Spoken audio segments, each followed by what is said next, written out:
Welcome back, webheads. That's right. I said it. If you've seen this episode, you'll know what I'm talking about. This is, of course, the Ned's Declassified School Survival Guide podcast. This is Kirk, and live in the room with me, who is it but? That's right. We're in my kitchen in my apartment. Work on the setup so we could do a little in-person recording session since it was down this weekend. Yeah, this is the first time ever that we've recorded a Ned's Declassified podcast in the same space. Yeah, it's nice. As crazy as that sounds, how many episodes we've done, I don't know, but... There's 20-something, I think. Yeah, all remote. Yeah, they've all been remote, which is, it has its difficulties to it, with the latency and everything, so it's like a little bit difficult to have normal conversations because you end up talking over each other a lot. Yeah, obviously this feels better. This is... It feels so much better. This is just nice. We've got two mics on the same table here. Yeah.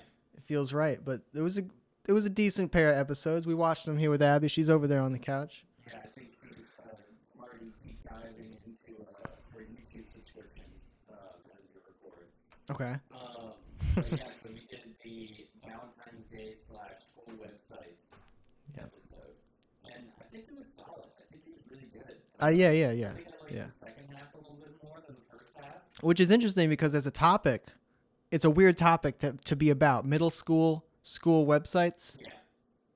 That wasn't a thing that I remember being a topic in my middle school experience. It was in mine actually, in the computer classes that I had taken. I remember us doing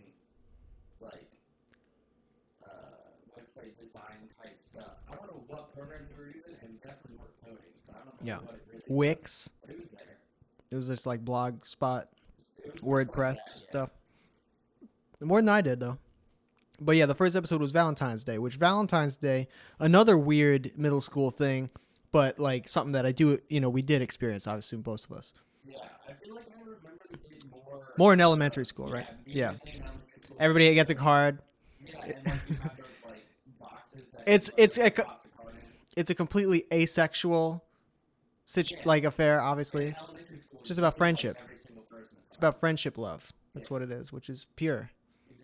The purest love. You buy a pack that was 30-something cards, so you'd be able to Scooby-Doo cards or something. Yeah, something badass. Yeah. Yeah, good times. I mean, hey, what are you going to do? But middle school, right, it fell off. It becomes more real. It becomes more like if you send a card, that's a real actual display of either attraction or affection. Yeah. Yeah, it's too much at that point. And It's too real. I couldn't handle that in middle school. It's certainly too real. I could barely handle that in high school and college. Yeah. No, not until the very end of high school for me, and then, yeah, not at all for you, for really you.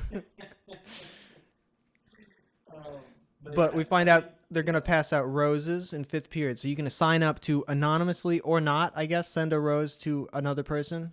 Or are they all supposed to be anonymous? Yeah. No, you can put your name on it. Okay. But I think the anonymous If you is got- pretty classic. If you want to nut up, you can put your name on it. Yeah. Own that shit. But I feel like signing as anonymous is a classic Valentine's trope, right? Yeah, that's the first seed. Secret admirer. That's the first seed in a reveal. So the first seed is the anonymous thing, and then slowly you reveal yourself to be that anonymous admirer Exactly. that you've built up. They also did this in Mean Girls. And wasn't there another Mean Girls type thing that we saw earlier in the season? I remember us talking about it. I don't know what the fuck it was, though. Like a plot point from a Ned episode Yeah. that was used. I don't remember. I remember you saying something about it, though. Yeah, I remember talking about it. I just don't remember what it was. But they did do a rose type thing, or some sort of Valentine's thing in that movie. It just reminded me of it. But yeah, so they're giving out Valentines and roses to people, and basically the whole episode revolved around Ned wanting to give one to Suze, Yep. Brooke wanting to win out, So yeah, baller. there's like a contest. Whoever gets the most roses is obviously considered, I guess, the hottest girl and / guy of the class. I think it's like an unofficial thing. Yeah. They say that Roses, because later on in the episode, if we want to jump to that, the weird psychology that occurs that is brought up, the weird mob psychology that this episode shows, yeah. is whoever wins the most roses becomes attractive to the masses. Yeah. And it does not work the opposite way. It is the fact that they won the roses that makes them desirable. I feel like that kind of thing makes sense too, though. It's like whenever Yeah, it's someone is voted right, I guess that person's the hottest now. Yeah, and then everybody's like, man, they're so hot, right? And you're like, I guess. It'll be like Benedict Cumberbatch. I don't think he's won anything like that, right? He's gotta have won So, something like that. a certain amount of people definitely find him very attractive, I'm That sure. one was the one that always stood out to me. It's kind of strange. It's weird. Like, it looks like a lizard. He also has that kind of a strange voice, the way that he talks. Exactly. We find out the huge crew are like treated as Godzilla, sort of. Yes. They Yeah, come do some of those shots. they come around a corner and like everything starts shaking. Everybody's like, "What's going on?" Yeah, Coconut Head does the thing where like he pauses like in right in front of the camera and just starts swaying his hands screaming. Yeah. And I think that they're stomping extra hard because they're loveless. Yeah, which is sad. You know? True. They just True. want love. That's like their entire persona. Is that they just want love. It really is. And the episode, it is a happy ending for. It is a happy ending, not for Ned, but for most other people. It's never a happy ending for Ned.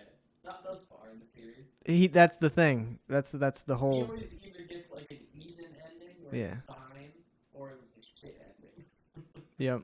And that's classic, I think, for the main character. Yeah, I think so too. It's screaming. I heard him.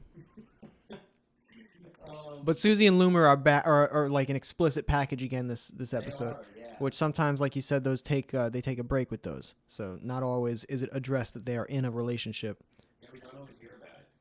but we can assume they are and have been in a relationship this whole time since last season, I guess, right? Yeah. Those type of like plot holes or whatever you want to call them, like differences in plots for episodes, it always makes me confused of like, am I actually watching the correct air date? You know? Yeah, and we try.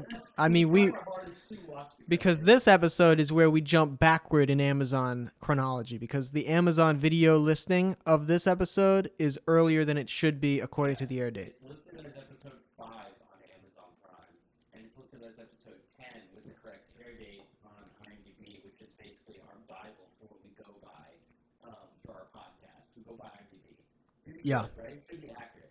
I believe it's the most official thing in the world. Even though we've been able to edit profiles. Well, not anymore. Yeah, that's true. You can't do it anymore. So we've got fucking lucky, and it's still on there, isn't it? I don't know. I think you can still find it. If you guys look up Patchy the Pirate's bio on IMDb, the character from SpongeBob, and just look it up and see what it says. We had originally also done the machete. If it's awesome, if it's fucking crazy awesome, then that's the one that we wrote. If it talks about Patchy being like hooked on drugs and being like Polly. I think Polly gets hooked on drugs, right? Yeah, well, I remember the very last part of the bio is like that Patchy hadn't been seen in years, but somebody had like seen him in like an Encino bar or something. Yeah, because he lives in Encino. Yeah. But I guess the plot is, or Ned's thing is, he's trying to poison Loomer, or he's trying to incapacitate Loomer at least, Yes. to, I suppose, get easier access to Susie. Yeah, I feel like Because he at one point, weird thing. because Ned, I don't think Billy cares. he does not, he wants not to be in a relationship with Susie, I thought. Back to season 1, last episode of season 1, when they did even get together, you can see Billy didn't even want it. Billy wanted to be with Mose, but that whole plot line's been abandoned thus far. When are they going to get back to how Billy wanted to be with Mose?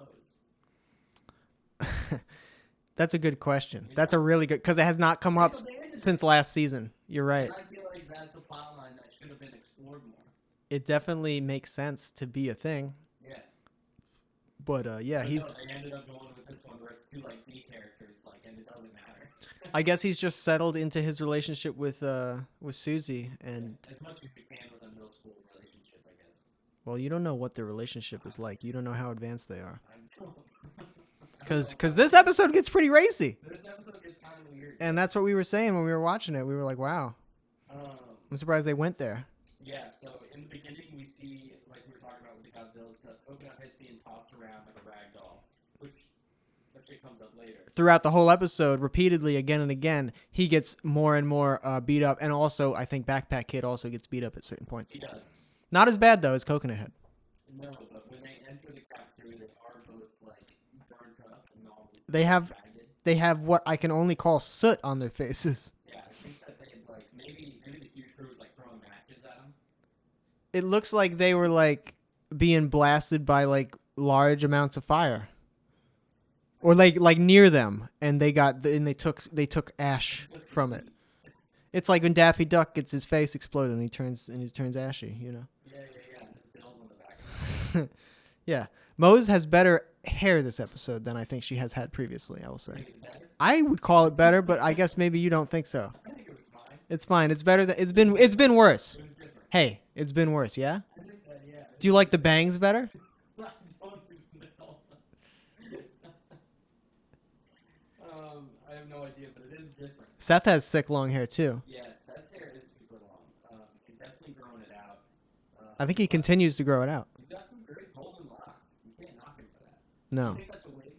Like coconut heads is? I think that's definitely natural. All natural. It looks real.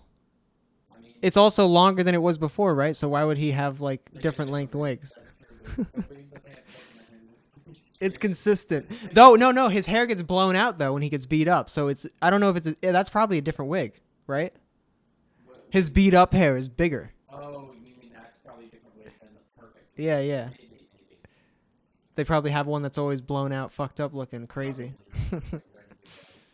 Because that was another point. Because it looks crazy when it is like that. So. Yeah, it does. Pip, stop screaming. Oh, I put George. Cookie is basically he fills the role of the George Costanza character. Yes, yeah, he does. Because everything that every moral problem is basically like is him making the wrong decision. Yeah. Like in the show. I feel like that's every episode. Yeah. I think they definitely took a little bit of time on that. I think that's a good thing. Sure, of course. I mean, he's like, Cookie's probably my favorite character. Right. I Yeah, think yeah. that's, like, easy to say. Cookie and Gordy. Yeah.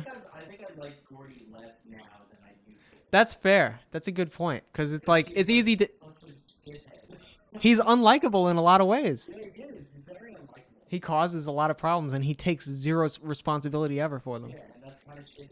It's kind of shitty, You know? especially for a grown man among children. Yeah, he should be a better role model. He's the worst role model in the world. But a lot of the adults are pretty bad role models. I guess. I You know, mean, Sweeney, Sweeney's like an asshole, and he like tries to like give them good lessons, even though he's like yeah. Sometimes he does. clearly just overreacting all the time. That's right. Yeah, you're right. He tries to, because the lessons when he tries to be like the wise teacher guy, they're never like that profound a lesson. No. I feel like To see not from him. And in the next episode, to see him like blow up on Mr. Quest right in front of all the other kids, I feel like this is pretty unprofessional. Yeah. But we'll get to that a little bit later. I think my next stuff is about Mose still liking Seth. To go back a little bit to when we were talking about Seth, I don't know why she still likes him, and I feel like that was like abandoned and then brought back now. I didn't catch much of that from this episode. What does she say that's like? She just says that she wanted to give roses, or she wanted to give a rose to Seth and wanted to like receive one or something like that. She like has some sort of thing that she thinks they could possibly be going out, because she was saying, I think. Well, that he wasn't dating anybody, but then he shows up with Candy Manderson. Candy Manderson. Do they show what she is? And Candy Manderson? do we see that character? Yeah, he was arm in arm with her. I didn't get a good look at I her. didn't either. I couldn't tell you what. I wasn't thinking to check out the person I that. think right when I heard the name Candy Manderson, I instantly head down was right in that. Yeah, because I don't think I even heard that. But then you said it, and I was like, that is a great name. It's an excellent name. At one point, there's last call for roses in the lunchroom, and Quirrell, of course, Vice President Quirrell, great public servant. Yeah. I mean, He's the best one. what more can you ask for from a man? He not only was he the guy at the table taking names for the roses, he hands out every single rose individually by his own hand. His own hand. Re-elect Quirrell. Keeping that school up. The school's on his shoulders. If you want to be real ass, write in Quirrell this election. You're dead, Martin Corey. That'd be ridiculous. Also, for the cook plot line, if him buying himself roses, He wins. He becomes the most popular man in school according to Rose winning. he's got Doug? Is that what he said? That's what we think. Because I was trying to remember what is the guy's name that is the character. where all the chicks just always crowd around him and you never see his face and they chant his name all the time. Yeah. I thought it was Doug. Doug. For them chanting his name all the time, we would be able to remember that. Exactly. But he's Foreign character, not even his face. well, no, but apparently he has a thick Spanish accent. Yeah, he does, which I didn't know until Nobody saw that coming. But yeah, so all the chicks start. Yeah, it's following- Doug. Is It's it Doug. Yeah, it's Doug. So yeah, the chicks start following around. Doug the Spaniard. And that's pretty much all we see of Cook until the end of the episode during like the great reveal. Right, when it becomes like when it gets basically what happens is the girls are following Cookie around, and then Doug confronts Cookie, and Doug is like, "I want you." I can't do a Spanish accent right now. I want you to show me who gave you these roses, because I don't believe that you. I don't believe a word of this. Who can believe Cook? You can't believe Cook. You are a liar. No, not yet. He talks like Antonio Banderas. Yeah, it's a very. Yeah. So, and then you know, obviously Cookie's a bad liar. Really, when it gets down, like he's a bad face-to-face liar. Yeah. He so He starts stumbling. Yeah. absolutely like sweat all over. Yeah. It's like it's before. It's like the Key and Peele, like when he's covered in the sweat. It's like that. And then Mose comes over to the rescue, and she's like, "I gave him the roses because I love him." Also, Mose has been hiding for the same reason because dudes have been chasing her, like a bunch of nerd dudes. So she's been hiding. Well, she did win the most roses. She did. Where did she actually get those? They don't say. Do they not say? They don't say. How could they not reveal I how? think they're gonna reveal it. That's It must come fucking. up later. It must come up later, right? Or we both missed it. There's no way. Abby, do you know where it came from? What? That The seems roses, crazy. Mose? From boys. She doesn't know. Everybody just thinks Mose is a smoke show. Like that's actually a real. Like she is the hottest girl. She actually won them. She actually won. Yeah, 'cause they didn't do like the thing with her where we were like, oh, really, where the rose came from? She just came right up and was like, oh, Cook bought 'em. And I'm that s- sucked. I'm so there must be something we're missing about. I don't think we are. I think it's gonna come up in a later episode. All right. Well, because then Cookie's like, yeah, I bought Mose all her roses. You know what would have been a good reveal is that Billy bought 'em for her. That would have been a good reveal. And then but then Susie would have gotten mad at Yeah, Loomer. that could have been a good thing. That could have been like a little. That would have been a whole setup. Yeah, and then Ned tries to swoop in, but clearly doesn't. You know, he fucks out. Well, Ned reveals Susie opens up the card that's supposed to be an anonymous card from Ned, and Ned wrote his name on the envelope. Yeah, he does. Because he fucked up. So the time was crunching. all Yeah, right? yeah, yeah. Martin Corley was screaming. This is in the lunchroom. This is in the lunchroom. Like, "Last call for notes. Like I was, yeah. Lights on, motherfuckers." And he gets stampeded. I guess everybody waited till the last minute to buy their lover a card, Are which they is fine. buying them? Is there cash involved? No. So you could just get you could just. I mean, It's a meaningless transaction. He It's was it, literally just the smartest person in the school. Because like, He why had- would you just not do that? if he wanted to win, he did the right thing. Yeah, he did absolutely the right thing. I think he gamed the system, but Yeah, he cheated. that system needed to be like figured out and revealed to the public. It was voter fraud. Yeah, it was very fraudulent. Textbook voter fraud on account of Cook. But yeah, so they have their big reveal at the end, and then and then we also have a bit of a coconut plot line. That's right. Yes. So we were talking about throughout the episode. He's basically the punching bag for the huge crew, Yes. and him and backpack Les.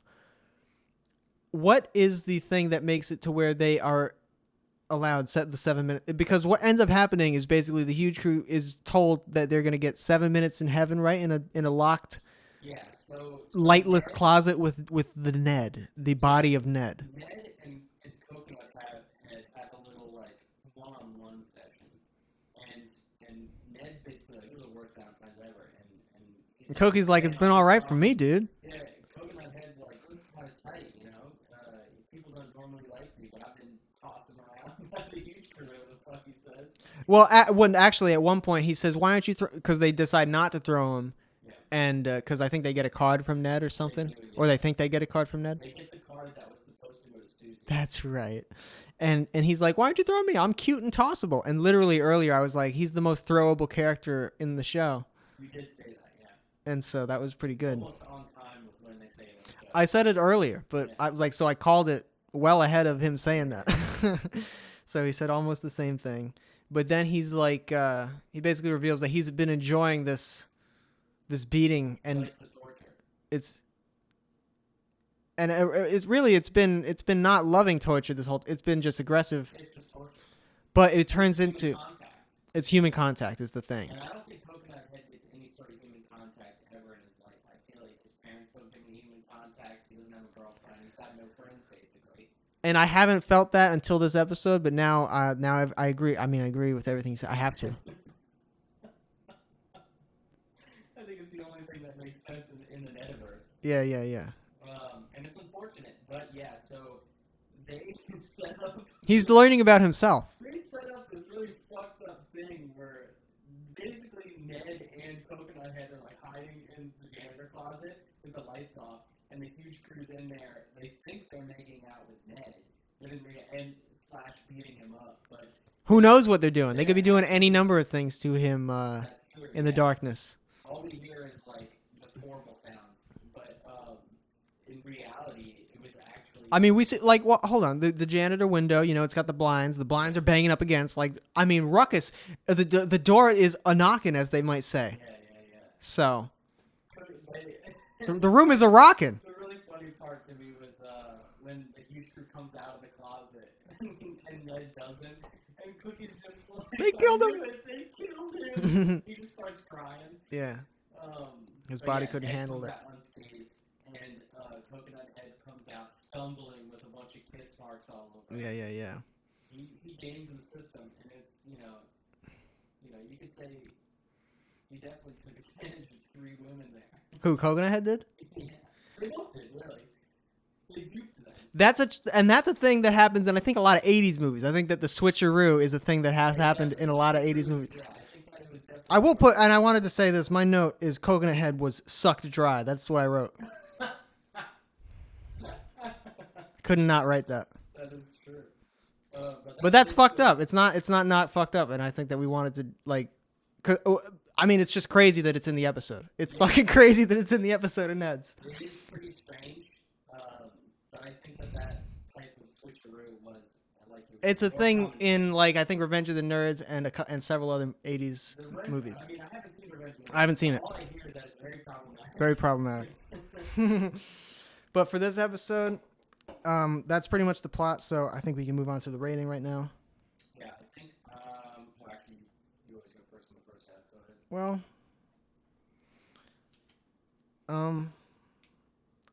I guess I'll do. I don't know. My heart's saying an 8, I would say an 8. I can respect that. but no, I'm gonna go 7.5. I'm gonna go 7.5. 7.5. Yeah, and once again, we end up aligning because I was going to go 7.5. I think 7.5 is perfect. I think it feels right. The episode can rest. It had some good moments. It was an interesting topic. Valentine's Day is always classic. It's true. It was nice to have a holiday episode. I appreciate that it was racy. It had to be. It's Valentine's. It had to be. But it was nice to have Hormones. It's a hormonal time.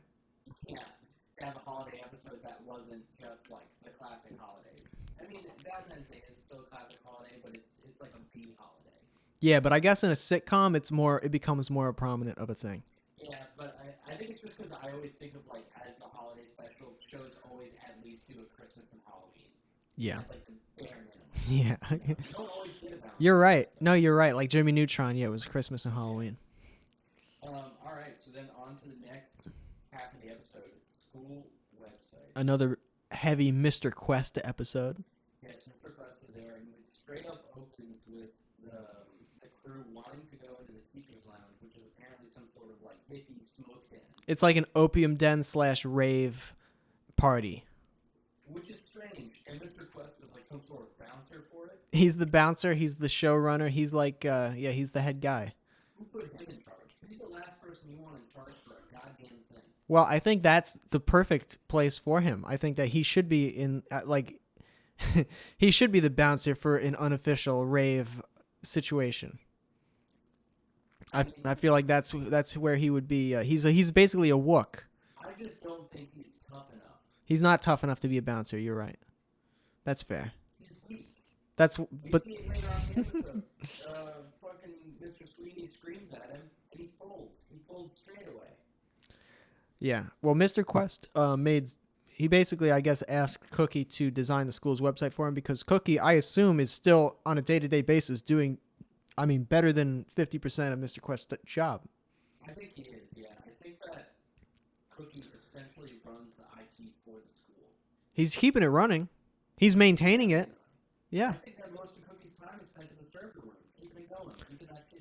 My question is, who had that position that Mr. Quest has before Mr. Quest got there? That was like keeping it running before that. How did Mr. Quest even get the job? Sure, that's a whole different other question. In his original episode, the computer lab episode? Did I feel like it came up that he was like he he either bullshitted his way in there, he either lied on his resume. Didn't he say he like applied for something else or something like that? It was something. I think that we probably created a bunch of scenarios about how he might have gotten the job because it's so preposterous, and it's not addressed. There should be an official canon reason why he is so incompetent yet has his position. But what can you do? Also, I want to say no Vice Principal Krubs. No. Either of these episodes, even though You're right. it's going down, especially in this one. Though the Weasel returns this episode. The Weasel does return. It seems like they can never have their full cast. Maybe they're the same person. With the full cast. Maybe the Weasel is Vice Principal Krubs. I mean, it's definitely possible. Like, Vice Principal Krubs is a Well, or Men in Black, like the head opens up and it's the Weasel inside of a Vice Principal Krubs situation. Or like the end of Scooby-Doo, the movie. With Scrappy-Doo inside. Yeah. Rowan Atkinson, yeah. Yes. That's a good movie. It's underrated. People hate it. I think it's wrongfully... People hate the first one? Yes. I understand if you hate Yes. the second one, but how could you hate Spooky Island? Oh, people hate that movie. That's a famously bad movie, according to the internet. Look into I it. think that's kind of fucked up. Yeah. A-list stars in that. I agree. But a lot of this episode is about getting your... Matthew Lillard? You're right. Matthew Lillard was... No one's ever going to be better cast as the live-action epitome of Shaggy. Also, speaking of that... Talk about perfect casting, though. I mean, that is perfect casting. And I can't stress that. Honestly, all of them are perfectly cast. And I can't fucking complain at all about the casting in that movie. No, it's Now the CG Scoob, you could have criticisms on that because that's a little weird. I think that the CG, it wasn't where it needed to be, but that's where it was at the time. What can you do? There was a Lord of the Rings came out before That's that. true. Everybody was And Jurassic Park. Everybody's always like, Lord of the Rings, 2001. And Jurassic Park 93. Whatever. Yeah, I mean, okay, so they could have added more textures. They could have rendered it out more. They could have rendered that Even shit Jar Jar Binks looks better. But I do want to say, guys, speaking of Matthew Lillard, if you haven't seen it, I don't think we've mentioned on any podcast, make sure you go on YouTube and look up Matthew Lillard's dance sequence from She's All That.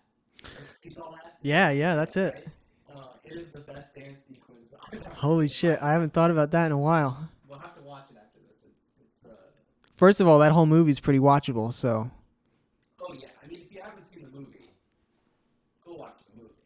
But if you don't have time for a full movie, at the very least, watch that dance sequence. Yeah, it is a short movie, though. I believe. Yeah. In this episode, Ned is trying to, I guess, urge the viewer to start a website committee at their middle school if they don't already have one. Do they refer to it as a committee? That's what he says. He says, start a website committee. Who calls it that? Wouldn't it be like a club? Something. It's a committee now? That's what he said. Because he wants this to be official. He's like, we need official fucking school. We need a website. Everybody, it's the future. Because this is 2006. Committees were big. I mean, Websites. yeah. This is after the .com bubble. Star Wars, Phantom Menace, This is... Minty. This is the year that the episode 3 came out. And that's the best one of the trilogy. Sure, technically, as a movie, yes, it's the best movie. No one, I hate when One might be more watchable though. I hate when people 1 might be more watchable than 3. Episode 1, guys, I want to put it on the record. Episode 1 is a very good movie. I think it's a good movie. Jake, I think I can put on Ep 1 and watch it more easy than I could put on Ep 3 and watch it. I think that's fair. Because Ep 3 has there's a lot of darkness in it. It's a lot of darkness and it's a lot of like plot exposition, talky scenes and shit. Yeah, there is. And you don't get that sweet ass pod racing. No. Get on it too much. Darth Maul, one of the best Sith Lords that you'll find. Right. I'm trying to remember who's the guy that does the voice of the announcer in the pod racing scene. Oh, I don't know. Because it's Greg Proops. It's Greg Proops who was on once what is it? Whose line is it anyway? Whose line is it anyway? This guy. Oh, yeah, okay. He's the voice of the pod racing announcer guy. Yeah, that voice acting is excellent. Those guys are classic. Yeah. And But there goes little Annie. But getting back to Ned, I guess for a little bit. The newspaper kid. Yeah, what's his name? Scoop? I think they call him Scoop, but I mean, He's like a classic, like, his name. 1920s, like, news reporter. Yeah, I was saying his name might as well be. They might as well call him Newsy. Yeah, they should. You should do a little song and dance. He calls Moe's legs. He says, "Listen, legs." He also called her Dame later, but legs is so funny. Yeah, because she's tall, and he's so small. It just reminds me of like the Kroll show that showed me where they ate eggs. It's like a parody of Degrassi.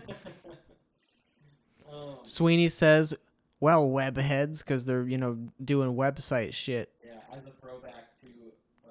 I don't know if it was intended as a throwback. No, Oh, that was a reference to his thing there. But I said that Sweeney has previously been portrayed as a spider villain in the show. Yeah, in the infamous James Bond episode. It's a good episode. It is a good episode. It's a weird little created in the box episode. Yeah. Halle Berry's the password. That is a plot point. We get a little bit of Halle Berry love. And you know what, dude? I wrote here, Halle Berry. You know how I wrote it? With 1 L. Oh, did you really? Yeah.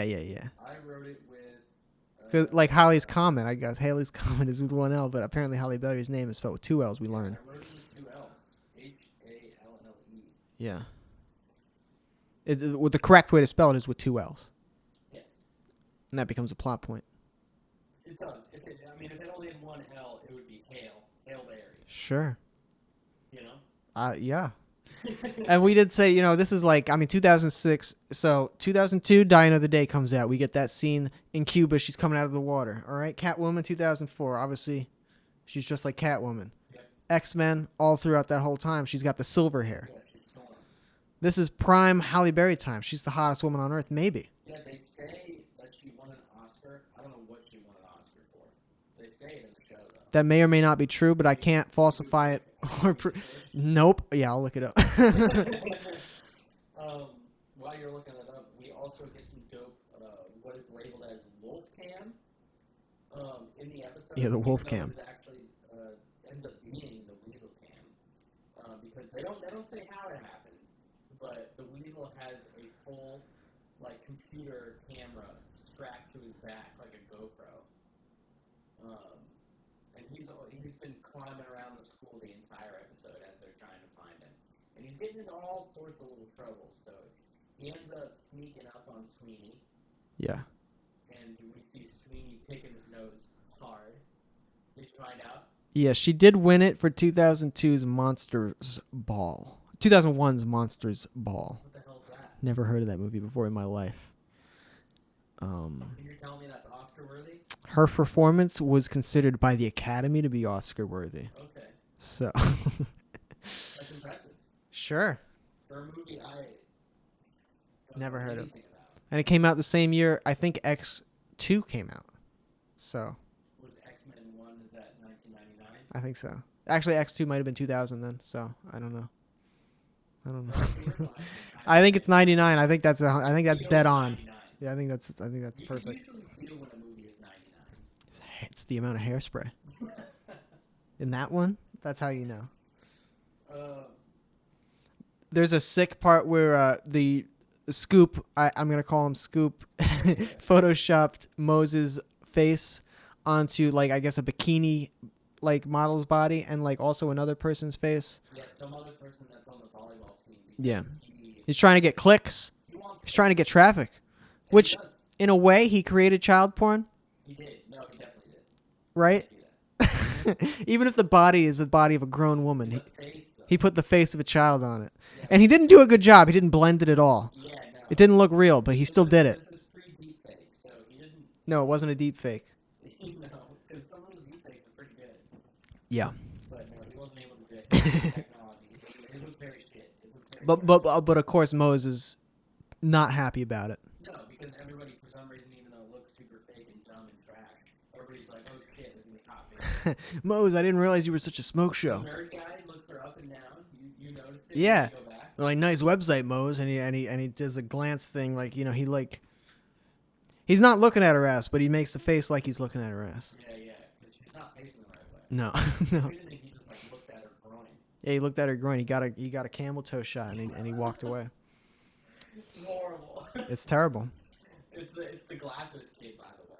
If we didn't get a good enough description. Yeah, that's right. The kid wearing the I don't know, Bubbles from Trailer Park Boys glasses. They're magician. They're even worse because Bubbles at least No, you're right. Wearing glasses you could see a person wear. He's wearing those Gag glasses. Yeah. At the gag shop glasses. You get them at Spencer's. Yes. When was the last time you went to a Spencer's Gifts to browse around? Well, I mean, it's been a really long time. I just watched the video though about. I watched the video about like the corporate like history of them. Apparently, the company that owns Spirit Halloween, like Spencer's owns Spirit Halloween. That makes sense. And that's like what's keeping them alive, or what's been keeping them alive at least. It's Spirit? I think Spirit does more business than Spencer's when they're open, even though it's So seasonal. think about it. Think about it. That they do more business at Spirit Halloween in 1 month. They're supporting Spencer's Gifts for the rest of the year off of just the peak. Who the fuck is buying anything at Spencer's Gifts? Who's buying anything at Spirit Halloween? We were. Exactly my point. So even like you think who's buying a Halloween shit? Every year you have to buy more Halloween shit? Well, yeah. Yeah, you do. Unfortunately, I mean. But do you need to buy novelty sex items and like That, like, you probably shouldn't use for from Spencer's Gifts? Don't put them inside of your body. Yeah, they're more gag than anything else. Right. They're not food safe. They're no. Definitely not dishwasher safe.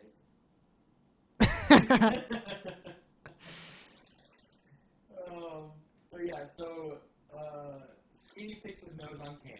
Yeah. This is where the threatening starts happening. So he threatens detention for life to the crew.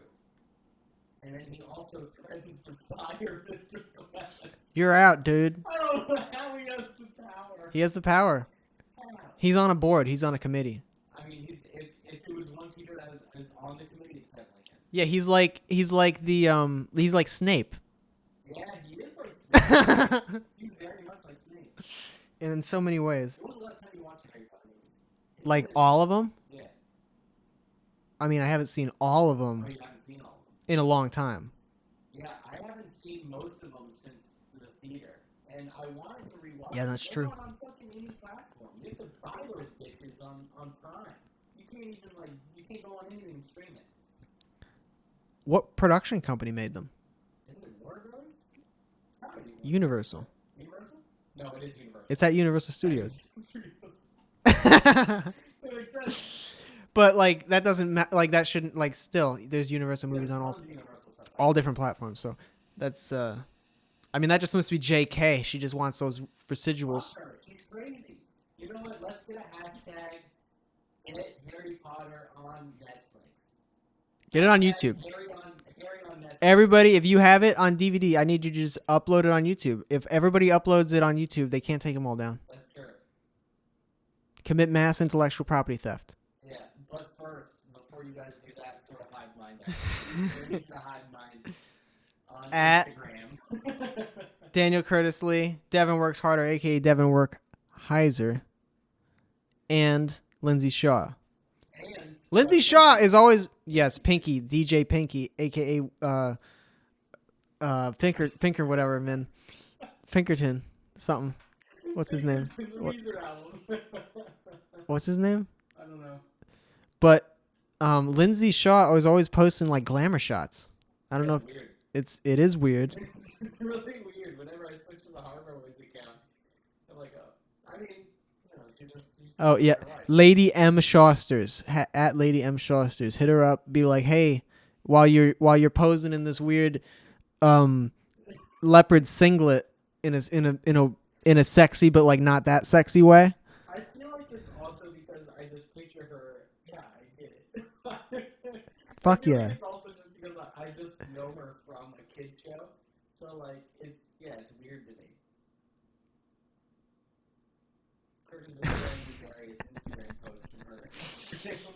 But definitely get her. Definitely add her. Yeah, I think that we can get it. I'll probably have 2 seats at the table. It's true. We're looking at them. They're empty right now. Yeah, they are. That would be a good addition. Or if we do another quad pod, it'd be way better to do it in person. Yeah. Seth basically gets involved with the website club. Yeah. This is because his mom wants him to be involved with some sort of an extracurricular that is not basketball. Yeah, he wants him to be some sort of like tech guy. A tech bro. She doesn't see a future in basketball. And that's fair. I don't think he's good at it. I think he's one of those dudes that just like likes the glamour of it. Have we seen him play the game? Have we seen him play in a game? We did when Ned tried out. Remember, he wore those like an insane amount of socks or whatever to make himself taller. That's right. I don't remember how Seth performed. I don't either. He was just one of the dudes that was running up and down the court.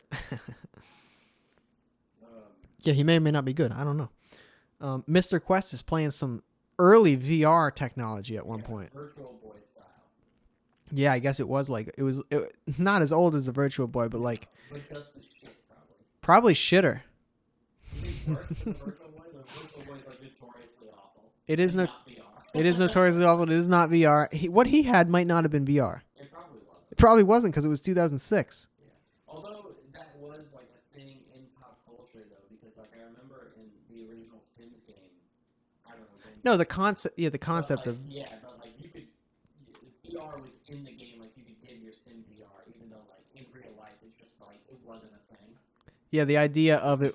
The idea of it was definitely around like this is going to be the next level, man. We're going to go into the machines. What I want to know out there is that was there actual VR devices that you could still buy that just weren't mainstream?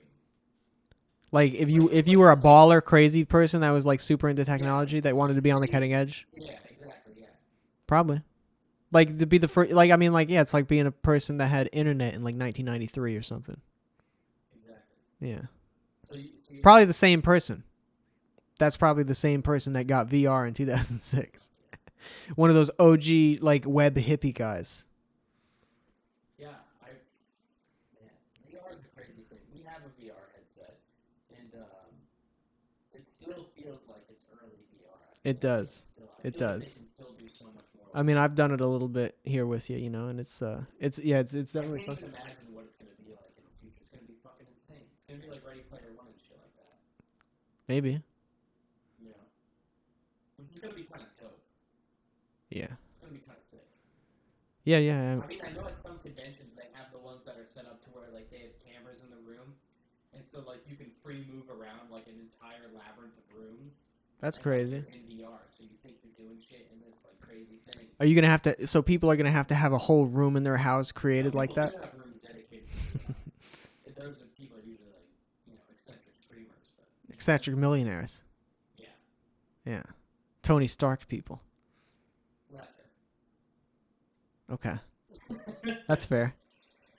But we were saying this is a return for Gordy and the Weasel dynamic in this episode. Yeah, I mean, they're always taking breaks. They take long breaks. Gordy and Weasel, He's watching it on the wolf cam, perfect. So he's able to track where the weasel's going in the school. So they get it narrowed down into the, it's in the vents, the pipes above the school. What would you call it? The vents, I guess.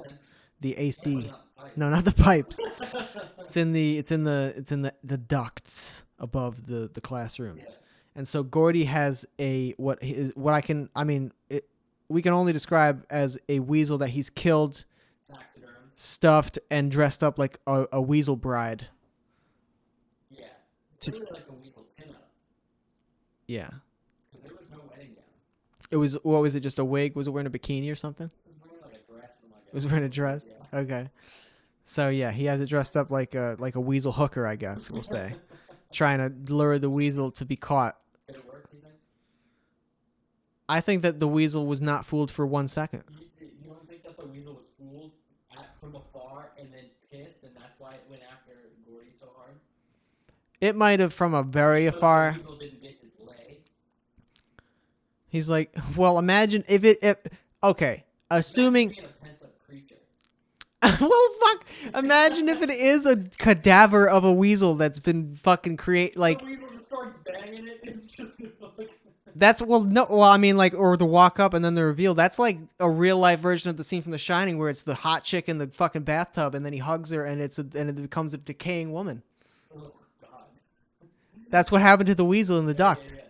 So, serves Gordy right. Gordy, yeah, Gordy's hanging out, and then at one point it's like the fake legs that they like to use. They're flailing around on the bottom, and then they get sucked up. And they get sucked up into the vents. And then we end up finding out that the password was indeed basketball after a long interrogation sequence from Scoop. So Seth is like, I reset the password, man, and then they're like, what did you set it? And he's like, I don't know, the basketball. And then Ned tries basketball, and he's like, it's not working. It's like, maybe it was something to rhyme with basketball. Maybe it was dasketball or sasketball. These are fake words. Yeah, it's very stupid. And then basically it becomes known that Mr. Quest got mad at Seth because he kept spelling Halle Berry wrong with one L, like I spell it. Yeah, Halle Berry. Still to this day, that's how I spell it. When I Googled it, like, just to look up what she won the Oscar, I spelled it with one L. Really? Yeah. But yeah, so you spelled basketball with one L. Right, and that's the new password. So that was the password. So they're able to shut it down. Exactly. You know, under maintenance. Yep. So Scoop didn't have to waterboard Seth during the interrogation. He was ready to. Basketball with the scissors, and he was hammering him with the scissors. The dude was about to. He could have easily destroyed himself with those scissors. It looked like, yeah, because the scissors are bouncing off the ball, obviously, because he's hitting it. Yeah, but he just is so weak. Very weak. And in the very last shot, we see the crew is able to enter the lounge. We don't get to see the lounge. No. Which is fucking a travesty. We don't know what goes down in there. Some sort of, I mean, they're definitely smoking in there because it's filled with smoke. Yeah. It's just a fog machine. Satanic rites. Something's nefarious. Yeah. But yeah, I think that I would probably give. I think I'm gonna give the episode an 8 out of 10.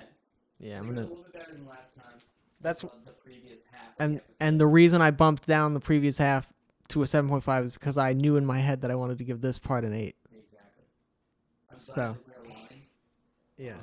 And I think that these are the correct ratings for the episode. Let us know if you guys think the episodes are rated differently. Also, let us know how you guys like the in-person performance better. And if we should try to get maybe the quad pod in person. That'd be good. Yeah. Yeah. Oh, we can. It's doable. Or anyone.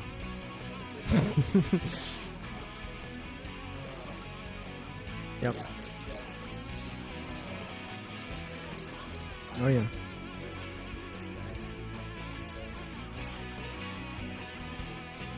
All right, go listen to some Ned's Webheads.